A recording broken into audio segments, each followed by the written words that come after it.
Hi అండి, welcome back to my channel Padmaja's kitchen. ఈరోజు పుదీనా పచ్చడి ఎలా చేయాలో చూపిస్తున్నానండి.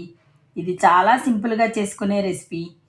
పుదీనా ఎప్పుడంటే అప్పుడు దొరుకుతుంది కాబట్టి అప్పుడప్పుడు ఇలా పచ్చడిగా చేసి చూడండి, చాలా రుచిగా ఉంటుంది.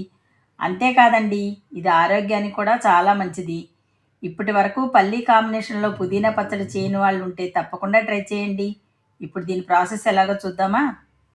పచ్చడి కోసం నేను 2 కట్టల పుదీనా తీసుకుంటున్నానండి. పుదీనా ఆకులు తుంచి శుభ్రంగా 2, 3 సార్లు నీళ్ళల్లో క్లీన్ చేసుకుని పక్కన పెట్టుకోండి.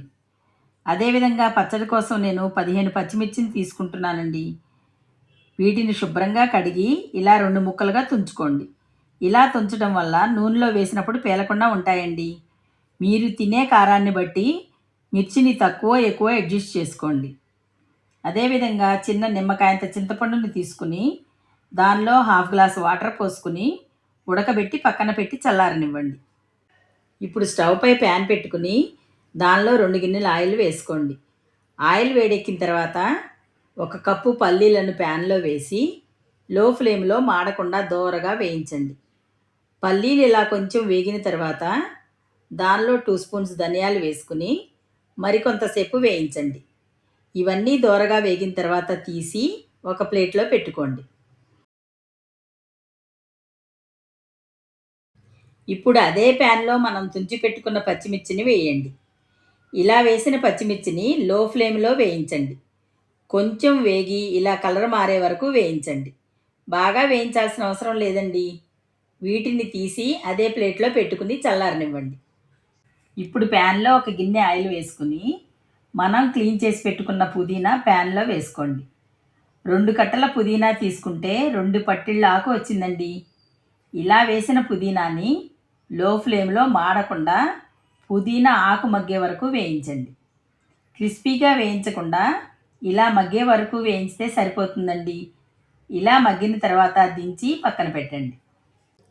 ఇప్పుడు ఒక మిక్సీ జార్ తీసుకుని దానిలో మనం వేయించి పెట్టుకున్న పల్లీలు, పచ్చిమిర్చి వేసుకుని వాటితో పాటు 10 వెల్లుల్లి రెబ్బలు, 1 స్పూన్ జీలకర్ర, 1 స్పూన్ సాల్ట్ వేసుకుని దానిపై వేయించి పెట్టుకున్న పుదీనా వేసుకోండి. అలాగే ముందుగా ఉడకబెట్టుకున్న చింతపండుని వాటర్తో సహా వేసుకోండి. ఇలా మొత్తం జార్లో వేసుకుని గ్రైండ్ చేయండి. మనం మిక్సీలో చేసుకుంటున్నాం కాబట్టి మరీ మెత్తగా పేస్ట్లా చేయకుండా పల్స్ మోడ్లో గ్రైండ్ చేశారంటే మెత్తగా కాకుండా ఇలా కొంచెం బరకగా వస్తుందండి. ఇలా చేసిన పచ్చడి చాలా రుచిగా ఉంటుంది. అంతేనండి, పుదీనా పచ్చడి రెడీ అయిందండి. ఇప్పుడు దీన్ని సర్వింగ్ బౌల్లోకి సర్వ్ చేసుకోండి. దీనికి తాలింపు పెట్టాల్సిన పని కూడా లేదండి. ఈ పుదీనా పచ్చడిని తక్కువ ఆయిల్తో తాలింపు పెట్టకుండా చాలా టేస్టీగా సింపుల్గా 10 మినిట్స్లో చేసుకోవచ్చండి. మీరు కూడా తప్పకుండా ట్రై చేయండి. మీకు ఎలా వచ్చిందో కామెంట్ చేయండి.